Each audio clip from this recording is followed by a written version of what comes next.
students, today we are going to do quadratic equation. अब ये जो quadratic equation है होती क्या है, किसका नाम है, क्या है ये सब. So this is a type of equation which is in this form. जो कि किस फॉर्म में होती है, इस फॉर्म में होती है. इस फॉर्म का मतलब कि जो फर्स्ट हमारा कोफिशिएंट और वेरिएबल जो है वो if I will take coefficient as A, so X square होना चाहिए उसके साथ में, बी के साथ में सिंगल वेरिएबल होना चाहिए विदाउट एनी स्क्वायर, मतलब वन पावर वाला, और थर्ड में सिर्फ कांस्टेंट होना चाहिए, कोई वेरिएबल नहीं होना चाहिए. मीन्स आप coefficient with x square power means variable square power, second coefficient with one power, and third without any coefficient, जिसको हम कभी कभी ऐसे भी लिख देते हैं क्योंकि इसकी वैल्यू एक्स पावर ज़ीरो की वैल्यू वन होती है. Okay, so this is the standard form of quadratic equation and here A should not be equals to zero. A zero नहीं होनी चाहिए, नहीं तो वो क्वाड्रेटिक नहीं होगी. अभी मैं आपको कुछ क्वेश्चंस बताती हूँ जो सिंपल 1 मार्क्स का क्वेश्चन जो बनता है. Which of the following is a quadratic equation. अब देखो ये सिंपल सी बात है, अगर आपको ये बात समझ आ गई कि क्वाड्रेटिक में क्या होता है, फर्स्ट जो वेरिएबल है वो स्क्वायर फॉर्म में होता है, सेकंड वेरिएबल सिंगल फॉर्म में होता है, थर्ड में कोई वेरिएबल नहीं होता, तो आप इजीली पहचान जाएंगे. जैसे if I will take A part अगर मैं लूँ X square X and no variable, so this is a quadratic equation. अगर मैं यहाँ बात करूँ ए की वैल्यू क्या है, तो यहाँ कोई वैल्यू नहीं है, तो यहाँ वन है. So A is one, B is -5 and C is 3 equals to zero. Yes, then this is a quadratic equation. अब अगर मैं सेकेंड टाइप इक्वेशन की बात करती हूँ, ओके, ये है क्या, फर्स्ट वेरिएबल स्क्वायर फॉर्म में है, सेकेंड वेरिएबल सिंगल फॉर्म में है, और थर्ड जो है हमारा वो कांस्टेंट फॉर्म में. No, because first variable in cube form, second variable is square form and third no. Okay, so complete equation will say no, this is not a quadratic equation. अगर ये ऐसे होता then it will be a quadratic equation, क्योंकि square है, X है और constant है, मतलब ये सेटिस्फाई करता फिर हमारे जो क्राइटेरिया है उसको. ओके, नाउ हियर यहाँ तो स्क्वायर है, but here the power is X 1/2. Under root को कैसे लिख सकते हैं, 1/2, लेकिन हमें तो क्या चाहिए, 1 चाहिए. सो this is also not a quadratic equation, ये भी क्वाड्रेटिक इक्वेशन नहीं है. ठीक है, तो एक जो सिंपल सा क्वेश्चन जो बनता है वो ये पहचानने से ही बनता है कि इधर this is a quadratic equation और नॉट. अब next is solution of roots. Solution और रूट्स क्या होते हैं, अगर हम किसी इक्वेशन में किसी वैल्यू को डालें और उस वैल्यू के डालने से आंसर जो है ज़ीरो हो जाए तो उसको क्या कहते हैं, रूट या सॉल्यूशन बोलते हैं.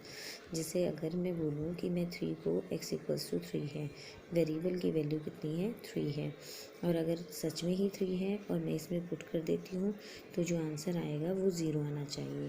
ओके, तब तो ये रूट है, सॉल्यूशन है, अदरवाइज़ नहीं है. Let us do it.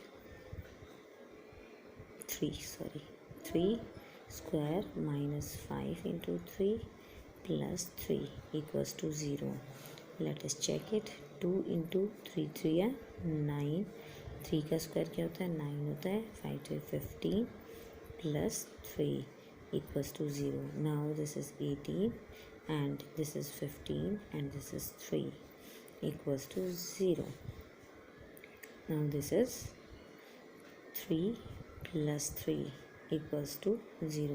So this is 6 and this is 0. No, these are not equal, means LHS RHS के इक्वल नहीं आई आपकी, तो फिर आपकी जो वैल्यू है वो सेटिस्फाई नहीं करती, सॉल्यूशन नहीं है, सेटिस्फाई नहीं करती, या हम कहीं रूट नहीं है. अगर मैं इसी को चेंज कर दूँ और यहाँ माइनस लगा दूँ, स्क्वायर -5x -3 इक्वल्स टू 0, आपको नहीं करना है, मैं तो कोई और एग्जांपल ना लेकर इसी में चेंजेस कर रही हूँ, आपको नहीं करना है. तो चेक करें, 3 स्क्वायर -5 इंटू 3 -3 इक्वल्स टू 0. अगर यहाँ पर हम देखें 2 into 9 minus 15 minus 3 equals to 0 and this is 18 minus minus minus plus 18 equals to 0 and 0 equals to 0. yes, this is LHS equals to RHS means आपका जो सॉल्यूशन आया वो ज़ीरो आ गया. सो ये क्या है, सॉल्यूशन है, रूट है और ज़ीरो भी बोलते हैं इसको. ओके इसको ज़ीरो भी बोलते हैं. x is equals to 3 is zero for this equation, not for this equation. इसके लिए ज़ीरो नहीं है क्योंकि इक्वल नहीं आए या हम कहें ज़ीरो नहीं आया वैल्यू सब्स्टिट्यूट करने के बाद. और यहाँ पर आ गया. So this is yes and this is no. Okay now how to solve any quadratic equation. So I am taking a equation and I am comparing it with the standard form. standard form देख रही हूँ मैं.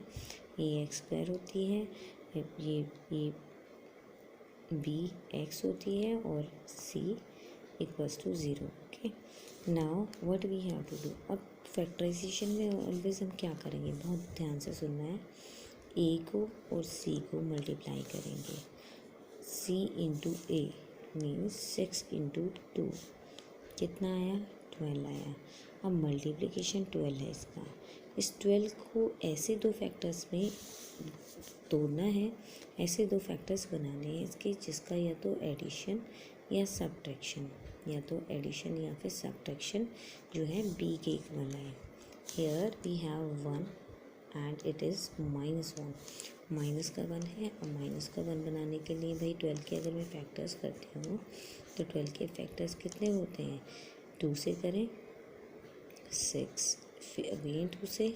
सो या तो हो सकते हैं 2 and 6, ठीक है, या फिर हो सकते हैं 3 एंड 4, या फिर हो सकते हैं 6 एंड 2. अब हम इसमें अगर चेक करें कि ये तो अगर हम इन दोनों का एडिशन करेंगे तो भाई 8 आ जाएगा और अगर इनका सब्ट्रैक्शन करेंगे तो 4 आ जाएगा. But we require 1 here. अब अगर हम इसमें चेक करें तो इन दोनों का सब एडिशन जो है वो 7 आ जाएगा बट सब्ट्रैक्शन इज़ 1, लेकिन सब्ट्रैक्शन 1 है. तो यहाँ हमारा काम हो सकता है. But we require minus here. Minus चाहिए तो हम क्या करेंगे, -4x प्लस 3x, ये हम पेयर बना लेंगे. So what you will get, -1x. Okay now I am going to do it here. ये तो मेरा रफ वर्क था. हमें इसको यहाँ साफ करती हूँ. सो हमें इसको और इसको अभी फ़िलहाल टच नहीं करना है इक्वेशन के अंदर. Okay -4x plus 3x -2 equals to 0. मैंने वही चीज़ें अप्लाई की हैं यहाँ पर जो यहाँ पर मैंने रफ में सॉल्व कर देखी थी. Now I am taking 2x common. भाई x इसके पास भी है, इसके पास भी है. So what will be left, 1 2 गया, 2 में से 1 गया तो क्या बचा, 1 बच गया. और यहाँ अगर 2 चला गया, 2 3 6. ओके और यहाँ पर आपका आ गया 2. Here I am taking 1 common. कुछ भी कॉमन नहीं है इन दोनों में तो 1 को कॉमन ले लूँगी. 3x minus 2 equals to 0. Now 2x plus 1 and 3x minus 2. क्यों, क्योंकि 3x minus 2 is common. I am taking it common and what is left, these two are left. Okay equals to 0. Now the main thing is कि आपको अब क्या करना है. अब आपको करना है 2x plus 1 दोनों मल्टीप्लाई में है, इनमें से एक डिवाइड में चला जाएगा.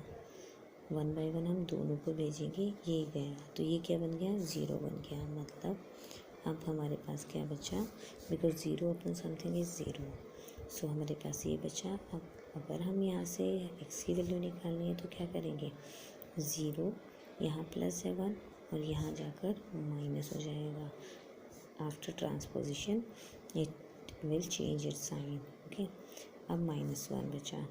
x इक्वल्स टू, अब यहाँ मल्टीप्लिकेशन में है, वहाँ जाकर डिवाइड में चला जाएगा.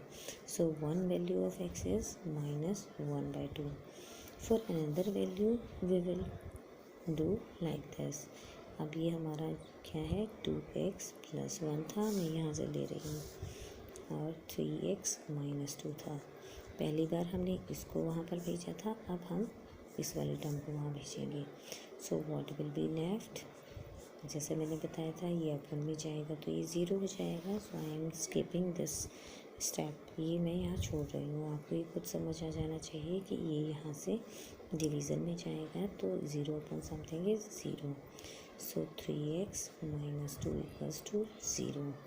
Now 3x equals to 0+2 because this is an addition here, and after transposition it will change its sign.